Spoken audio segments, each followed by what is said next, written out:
très chers collègues, maires du Cameroun, permettez-moi ce jour de vous envoyer ce message de cœur. Vous savez, vous avez été élus par des populations en général pauvres, parce que la pauvreté est l'une des choses les mieux partagées dans notre pays en ce moment. Très chers collègues, maires du Cameroun tout entier, permettez-moi de vous envoyer ce message. Vous avez une mission qui est celle d'améliorer les conditions de vie de vos populations. Où que vous soyez, vous avez accepté de remplir ces missions. Je prends cette opportunité aujourd'hui pour vous prier de ne pas vendre l'épaisseur de mer que nous avons. Vous êtes des élus. Vous méritez d'être respectés. Vous méritez de prendre en main les compétences qui vous sont transférées. Vous savez tous que je ne suis pas du même bord politique que le président Paul Biya. Mais parce que, pour une fois, j'ai été convaincu par son appel à la décentralisation. Et donc, après avoir lu entre les lignes la valeur de la décentralisation, je me suis senti convaincu. Et pour cela, j'ai demandé à mes camarades et au bureau national de mon parti d'accepter qu'on aille aux élections du 9 février dernier. Nous l'avons fait. Nous en sommes sortis vainqueurs. Vous aussi. Seulement, sachez que le compteur a commencé à tourner depuis le 9 février 2020. Vous avez l'obligation de respecter vos engagements vis-à-vis de vos populations. Qu'elles soient de Ngelmendouka, qu'elles soient de Mulundu, qu'elles soient des Eka, qu'elles soient de Bipindi, qu'elles soient de Puma, qu'elles soient de Njombe Penja, nous avons l'obligation de sortir nos populations de la pauvreté. C'est quoi une fonction de maire en réalité, si elle ne vise pas de promouvoir le mieux vivre de nos populations? Oui, on aura passé certainement 5 ans à rouler dans des voitures, à se pavaner et à porter des macarons qui nous distinguent des autres, en nous présentant comme des élus. Mais que vaut un élu si son peuple souffre? Chers collègues maires, vous avez les destinées des millions de Camerounais entre vos mains. C'est à vous que revient le devoir de leur apporter de l'eau, de leur apporter le mieux vivre. Faites-le. Mais en le faisant, sachez que la loi doit encadrer chacune de vos actions. Et parlant de la loi vous donne des pouvoirs incommensurables. Chers collègues maires, la loi vous a transféré l'éducation de base. La loi vous a transféré la jeunesse, le sport. La loi vous a transféré l'économie. La loi vous a transféré l'environnement, la santé, l'alphabétisation. Bref, la loi vous a transféré beaucoup de compétences. Sauf que cette loi, une fois de plus, je le dis, a le mérite d'être claire et limpide. pour ne pas être à mesure de la comprendre, il faut n'avoir jamais lu même un simple livre. Nous avons l'une des lois les mieux structurées de ce continent. Chers collègues, j'ai eu l'occasion de les parcourir. Celle du Bénin, celle du Togo, celle du Mali, celle de Côte d'Ivoire, celle d'Afrique du Sud. Je peux vous dire que nous avons toutes les raisons d'être fiers du Code général de la décentralisation. Mais seulement, chers collègues, les fonctionnaires qui veulent faire échec à la décentralisation. Permettez-moi de vous dire que la décentralisation telle que je l'ai lue est une chance pour notre pays. C'est une manne que M. Paul Biya nous a offerte. C'est vrai qu'avant donc que la loi sur la décentralisation ne soit admise, il y avait deux thèses. La thèse du fédéralisme et la thèse de la décentralisation. Mais en réalité, lorsque vous parcourez la loi sur la décentralisation, c'est-à-dire le Code général sur la décentralisation, vous vous rendrez compte que c'est une véritable avancée. À condition donc qu'elle soit appliquée par vous,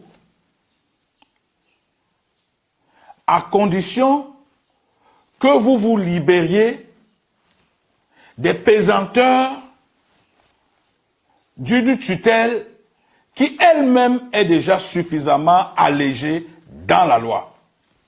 Voici ce que vous devez savoir, chers collègues maires. Vous avez des richesses chez vous, qu'elles soient du sable, de la pouzzlane, du gravier ou des gravats divers. Vous avez le pouvoir de gérer vos richesses naturelles. Comment peut-il en être autrement? Si vous avez donc les compétences qui vous ont été transférées, et qu'on vous dise qu'il faut attendre les textes d'application, mais en réalité, qu'est-ce que c'est les textes d'application? C'est juste les modalités d'utilisation de ces pouvoirs. Ça n'empêche pas que vous ayez ces pouvoirs. Ça n'empêche pas que vous ayez ces compétences.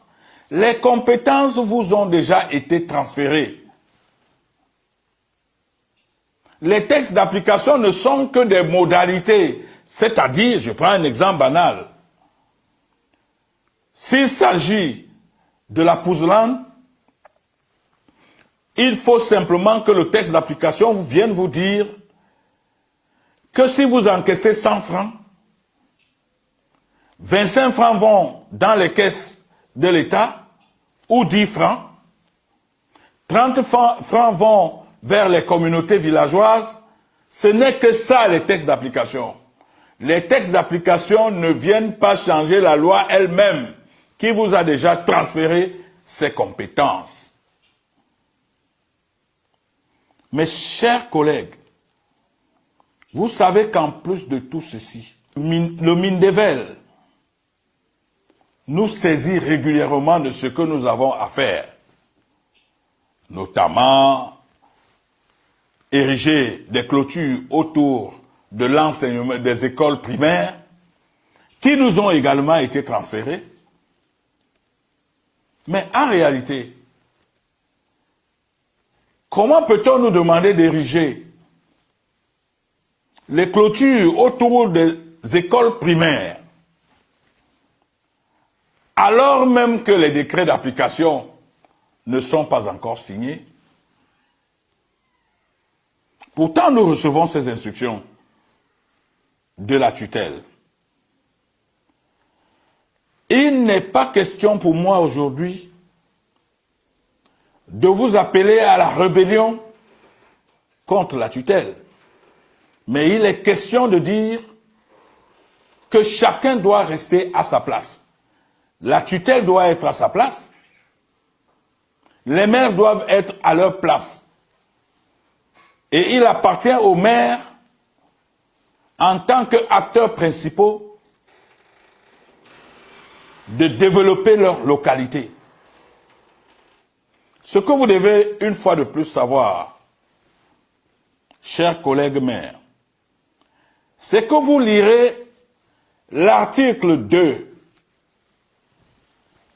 de la loi portant urbanisme au Cameroun.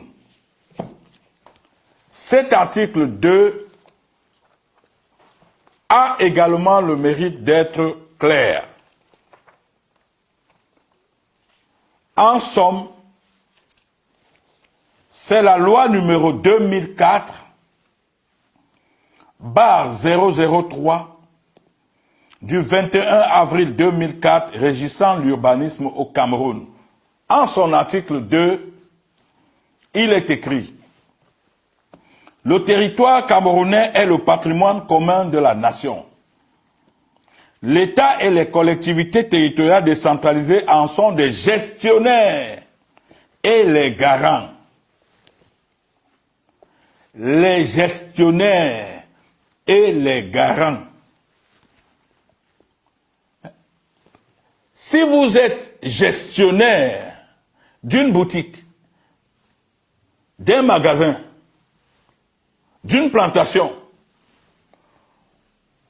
vous y avez à 100% droit. Vous pouvez y agir comme vous voulez, quand vous voulez, parce que vous êtes gestionnaire. Cette disposition légale dit en clair que, contrairement à ce que beaucoup pensent, l'État du Cameroun n'est plus seulement géré par les fonctionnaires. L'État du Cameroun est géré par les maires et les fonctionnaires qui, pour ce qui concerne les communes, sont des préfets. Pour ce qui concerne les régions, sont les gouverneurs. Maintenant, il faut savoir que lorsque le préfet est à vos côtés, il n'est pas votre chef. Il n'est pas votre chef. Parce qu'il n'y a pas de lien de hiérarchie entre le préfet et le maire. Il existe par contre des liens de hiérarchie entre le sous-préfet, le préfet, les adjoints au sous-préfet, les adjoints au préfet et le préfet. Les liens de hiérarchie sont les liens de subordination. C'est-à-dire que le préfet peut noter dans un bulletin professionnel ses collaborateurs. C'est ça qu'on appelle les liens de hiérarchie. Vous, chers collègues, nos liens avec les préfets, c'est des liens de tutelle. Et ces liens se limitent à la représentation par le préfet des intérêts de l'État, mais au contrôle également par le préfet de la légalité des actes des maires que nous sommes. Mais la loi est suffisamment claire, elle aussi, pour dire que la tutelle qu'exerce le préfet se fait en dehors de toute opportunité par celui-ci de se demander pourquoi le maire a fait ci ou pourquoi le maire a fait ça. Le préfet n'a aucun pouvoir de se poser cette question. Je vous ai dit dans quelles conditions la tutelle s'exerce Ceci est suffisamment clair et consigné dans la loi. Du contrôle de légalité, section 1 des pouvoirs de contrôle, article 73. Les pouvoirs de contrôle de l'État sur les collectivités territoriales et leurs établissements sont exercés sous l'autorité du président de la République, par le ministre chargé des collectivités territoriales et par le représentant de l'État dans la collectivité territoriale. Ici, le représentant de l'État, c'est le préfet. Mais voici ce que l'alinéa 2 de cet article dispose. Les pouvoirs de contrôle mentionnés à l'alinéa 1 que je viens de lire s'exercent à l'exclusion de toute appréciation d'opportunité et sous réserve des cas prévus à l'article 77 ci-dessus. Ça veut dire que lorsque vous avez décidé, le préfet n'a pas à vous dire pourquoi vous avez fait ci, vous avez décidé de ceci, vous avez décidé de cela. Vous avez décidé. Parce que c'est vous le chef de l'exécutif. Il faut que ces rapports soient bien clairs dans les têtes de chacun des maires. J'ai pris sur moi, parce que j'ai été mordu par l'idée de la décentralisation que nous a offerte le président Paul Biya, dont je ne suis pas militant, bien évidemment, du parti,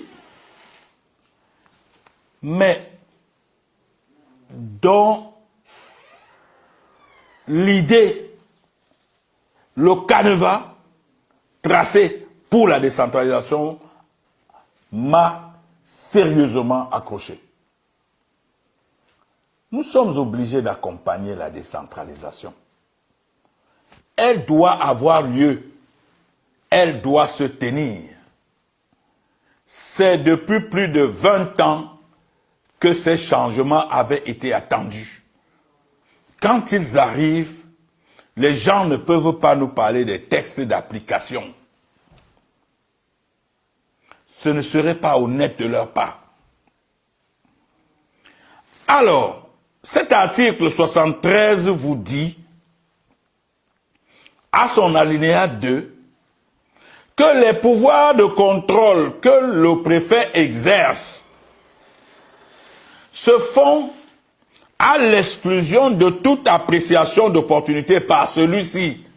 Il n'a pas à vous dire pourquoi vous faites ci, pourquoi vous faites ça. C'est les anciennes lois de 74 qui lui permettaient de dire ça. Celles d'aujourd'hui ne lui permettent plus de dire ça. Son rôle se limite à voir si les actes que vous avez pris respectent la loi. Maintenant, que dit l'article 77, alinéa 1? Dit ceci et clairement.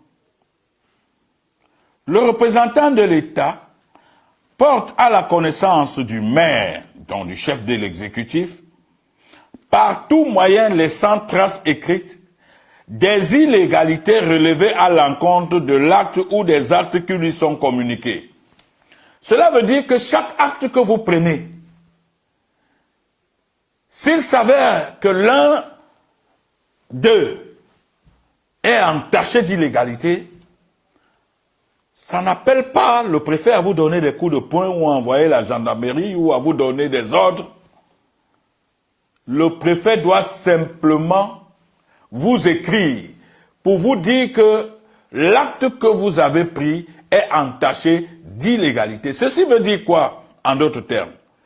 Ceci veut dire, en d'autres termes, que si vous avez la conviction que votre acte n'est pas entaché d'illégalité, vous pouvez déférer le préfet devant le juge administratif pour qu'il tranche, pour savoir qui de vous ou de lui a raison.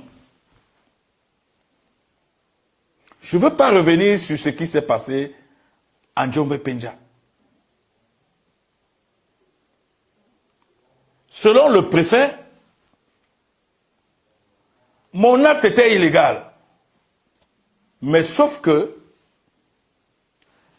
il ne m'a pas saisi conformément à l'article 77 alinéa 1 pour me dire que mon acte était illégal. De quel acte s'agit-il?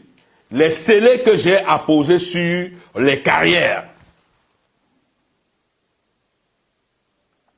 S'il m'avait écrit pour me dire que les scellés que j'ai apposés sur les carrières sont illégaux, je lui aurais dit, ok, monsieur le préfet, je vous amène chez le juge administratif pour qu'il nous dise si mes scellés sont illégaux ou pas. Il ne l'a pas fait. Il a préféré prendre un gendarme, un lieutenant-colonel, commandant de groupement, pour venir détruire les guérites construites par la commune à travers ses petits moyens. C'est-à-dire qu'un gendarme se lève, il prend le marteau, il prend le caterpillar et vient détruire les bâtiments publics. Seulement parce que le préfet lui a dit que ma démarche est illégale. C'est-à-dire qu'ici, le préfet s'est substitué en juge, en responsable de sanctions physiques, en destructeur, en notaire, en huissier. Il s'est substitué en tout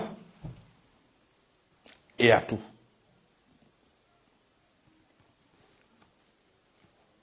J'ai donc été dans la triste obligation de porter l'affaire devant les juges. D'abord le juge pénal, ensuite le juge administratif. Pour qu'on sache qui du préfet ou de moi a raison dans cette affaire. Si le maire est co-gestionnaire, comme le dit si bien l'article 2 de la loi portant urbanisme au Cameroun, qu'a-t-il à demander au préfet pour agir dans son territoire? Je suis co-gestionnaire du territoire camerounais. Je suis maire d'une commune. Dois-je demander au préfet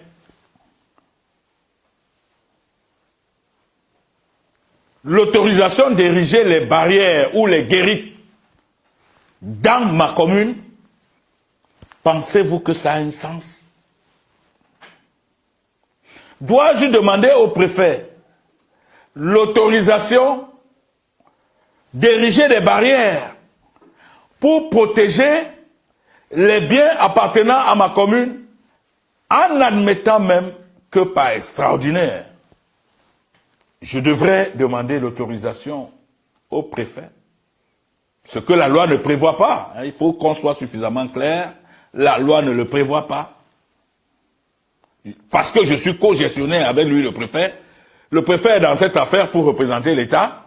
Moi, je suis dans cette affaire pour représenter la collectivité territoriale décentralisée.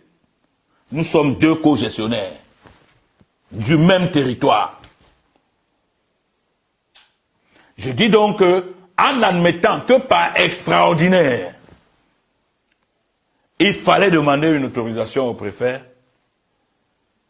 celui-ci avait-il le droit de détruire des bâtiments publics, des investissements publics faits avec l'argent du contribuable? Je pense que non. C'est pour ça qu'il devra répondre de ses actes, quel que soit le grade et quelle que soit sa couverture. Chers collègues maires, le destin des milliers de Camerounais est entre vos mains. Si vous vous laissez influencer par les préfets, vous ne réussirez même pas à remplir 15% de vos promesses faites avant les élections du 9 février 2020. Prenez votre destin en main. Arrachez vos compétences.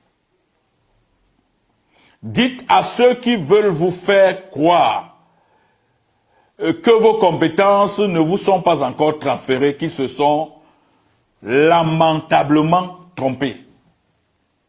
La liberté s'arrache. Arrachez celle-là pour imposer votre vision dans vos différentes localités. Aux maires qui ont des richesses, les carrières, les forêts, les eaux et autres, il me plaît de vous tendre la main pour qu'ensemble, nous nous retrouvions pour discuter, pour échanger sur des stratégies à prendre afin que nos richesses soient préservées pour nos populations.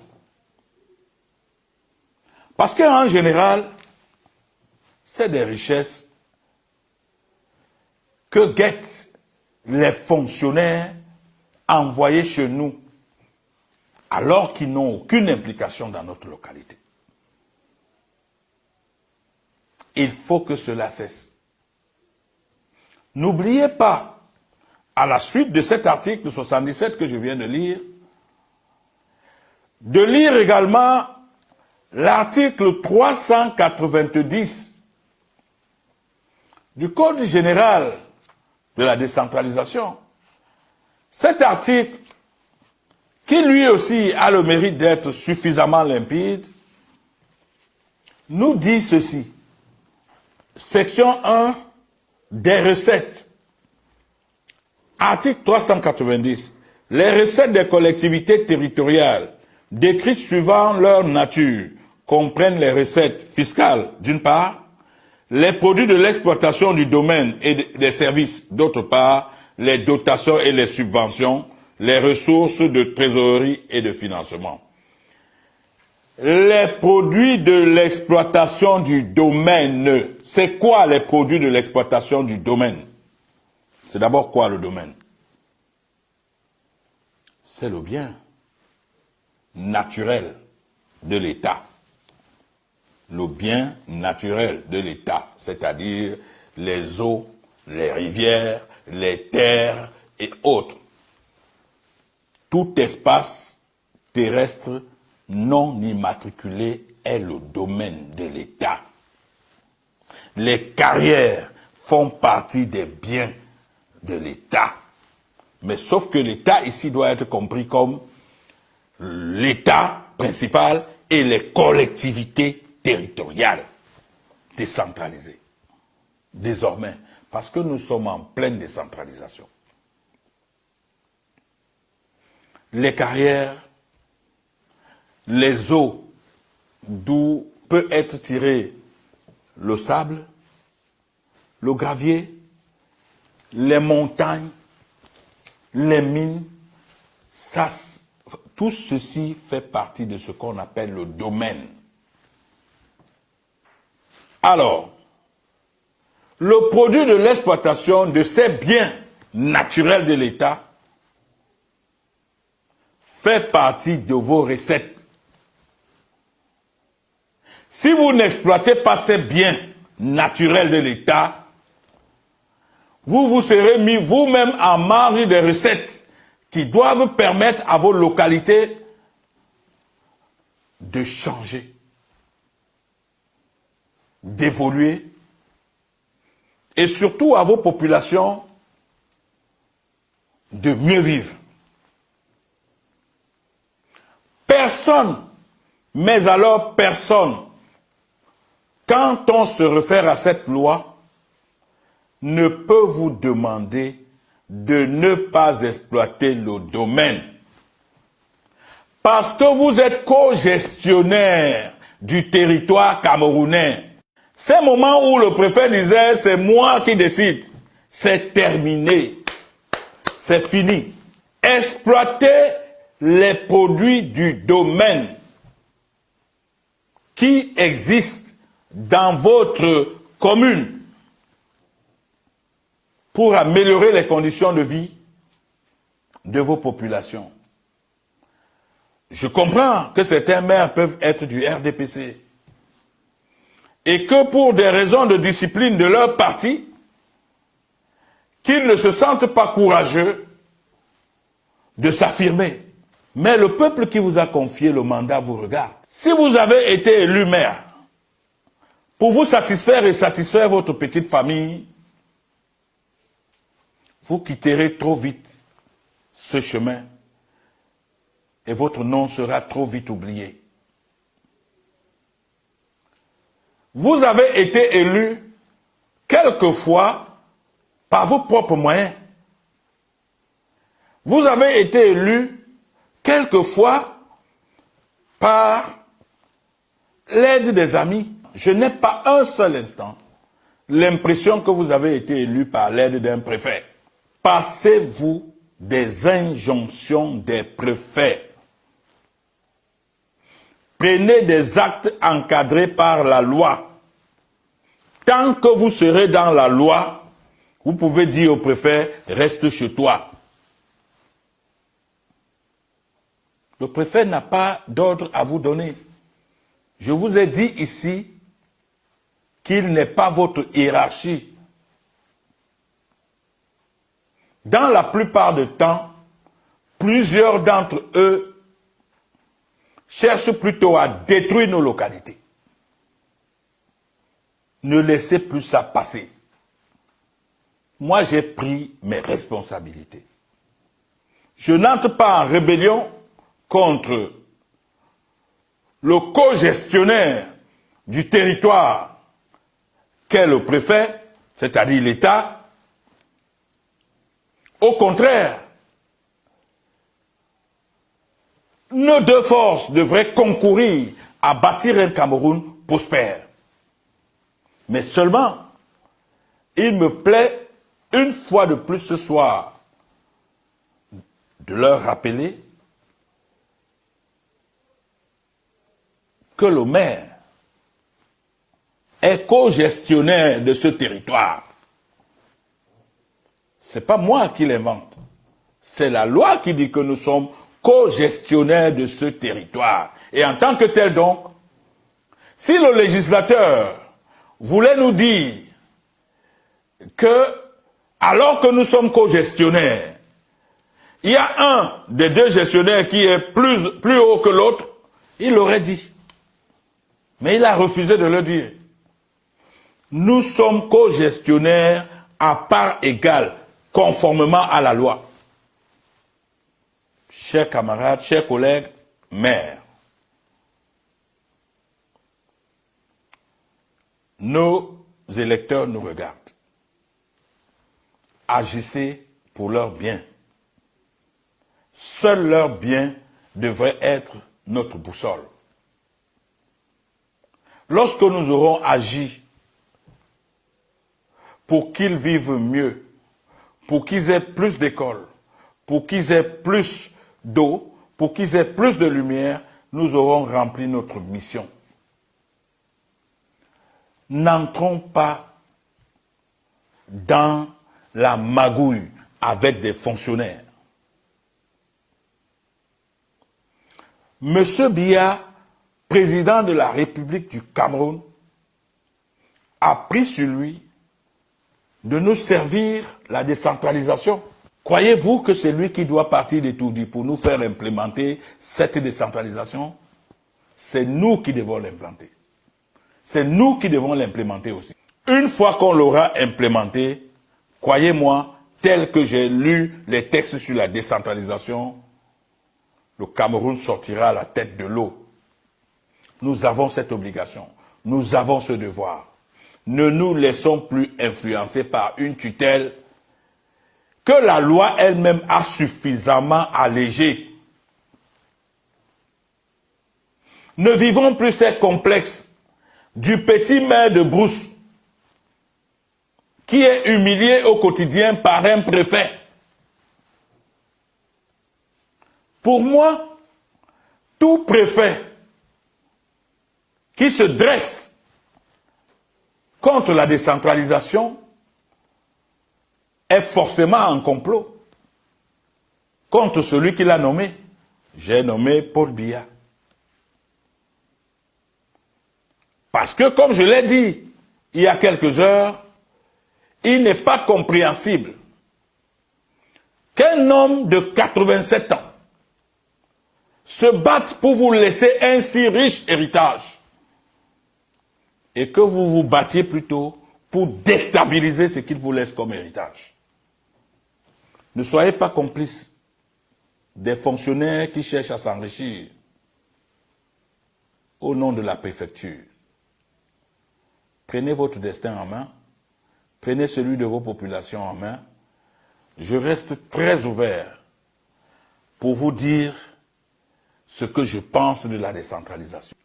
Je reste très ouvert pour que tous les maires dont la nature a gâté les localités entrent en contact avec moi pour qu'ensemble nous mettions en place des réflexions solides afin que nos localités sortent définitivement de la pauvreté. Au nom de nos populations, au nom de ceux qui nous ont confié le mandat, au nom de la République, au nom de M. Paul Biya, qui a bien voulu nous donner cette chance, qui est donc la décentralisation, permettez-moi, chers collègues, de vous saluer, chacun prie individuellement, mais de saluer également vos collaborateurs et surtout, enfin, vos familles. Merci. C'est le moment.